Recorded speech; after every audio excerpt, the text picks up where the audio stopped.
Beginning of December, usually, we hunt for whitetail deer.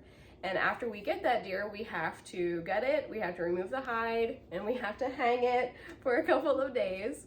And after it's been hung, we process that deer. We butcher the deer ourselves. As we are butchering that deer, we cut off any little pieces that we think would be good for jerky. And we clean those up and we get them pretty much prepped and ready to go for the jerky. So I'll show you what we have come up with here.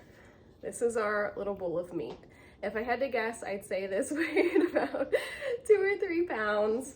But it's all that beautiful meat that was just too small to do anything else really with. We tried to cut it into longer strips. And this was, like I said, just any type of little piece of meat that wouldn't have been real great as anything else. We love deer jerky. It's a staple in our diet around here, so any way we can find to make some, even out of beef, this recipe would work great with beef too. Yeah, we just wanted to show you what we do. So this is our meat. You can see that it's cut up pretty small. Right, Harper? And all we did, the cutting of the meat is probably the hardest part, but then we get this. My mom got me this. It is from Walmart. It's the jerky seasoning, the original flavor. I believe they make a few different, this is normal, right? Just sassing each other all the time. They do make other flavors. I want to say like a teriyaki flavor or something. We prefer the original.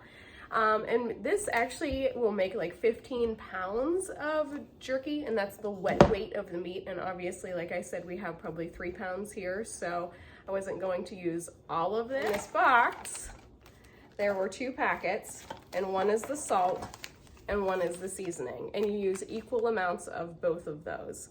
I just sprinkled it over top of the meat, and I think Harper was the one to mix it. It was me. Oh my, it was Lennon.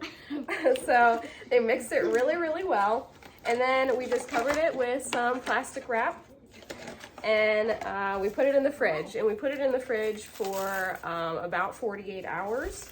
And I actually stirred it yesterday. I think that is kind of important to know, is to stir it along the way just to help get those flavors all over your meat.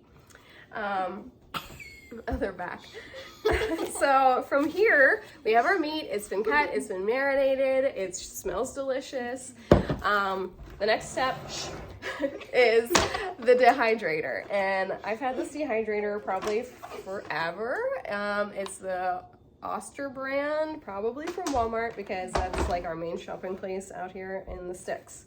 So the next step is going to be spraying all of these trays. I believe there are 4 trays here. We're going to spray them with some avocado oil just to help the jerky not stick. Right, Lennon? Yeah. All right, so that's what's happening next. All right, so here is what our dehydrator looks like. Harper is manning the camera right now. I wanted to show you just kind of how it breaks down. So that's what it looks like. And then there are 4 trays.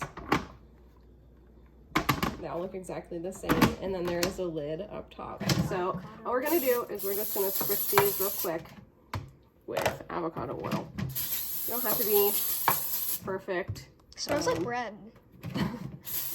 The point is to just get a nice even coat. It smells like something. All right, so we got our trays all sprayed, and now it's time to layer the meat, and we're going to show you exactly how we do that next. We are going to layer these out, and we're going to space them so that none of them touch, and we're just going to do all of our layers the whole way up. Ooh, look at that one. Got 2 pieces. Oh, okay. Okay. Jerky, jerky, jerky, jerky.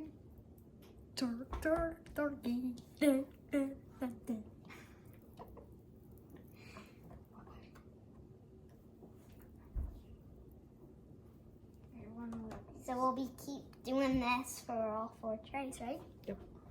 I think All you the can jerky's gone. probably slide some of those together a little closer. Oh. Oh.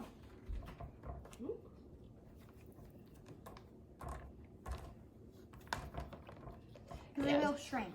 Yeah, they do shrink as they dry. As long as they're not touching, that's the most important thing. You want air to be able to get all of the way around each piece of meat. I love That's turkey. pretty good. Okay, put your next tray on. I have a joke for you. What's that? Why'd the turkey cross the road? Why? Because to prove he wasn't a chicken.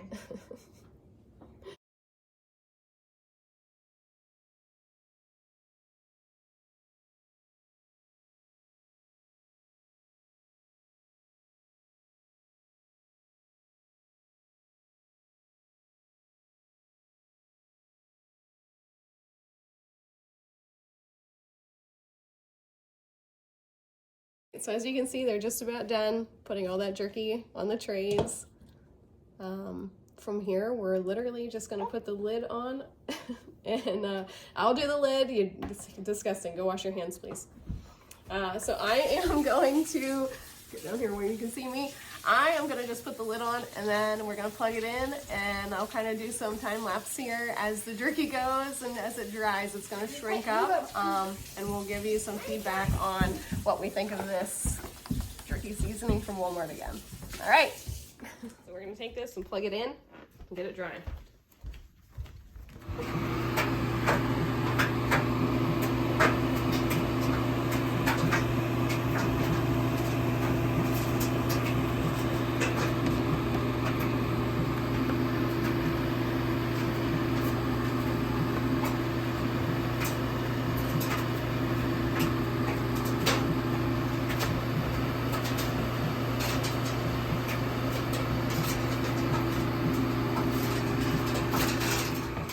Had a malfunction. Our old Oster dehydrator may have bit the dust. It was cutting in and out and it wasn't working, and so Mr. Fix-It is on duty. What's the verdict? It's broke. So we have to resort to plan B, I guess. This still has a few more hours yet. They're still really soft. They're not dry at all. You'll know when they're jerky, when they are, all the moisture is completely gone. There is nothing squishy about it. It's very crunchy.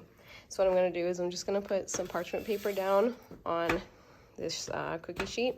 I'm gonna put a single layer of those spaced out on this sheet, and I'm gonna put it in the oven as low as my oven will go, so 170 degrees, and I'm just gonna keep a pretty good eye on it. So we got our jerky on these trays.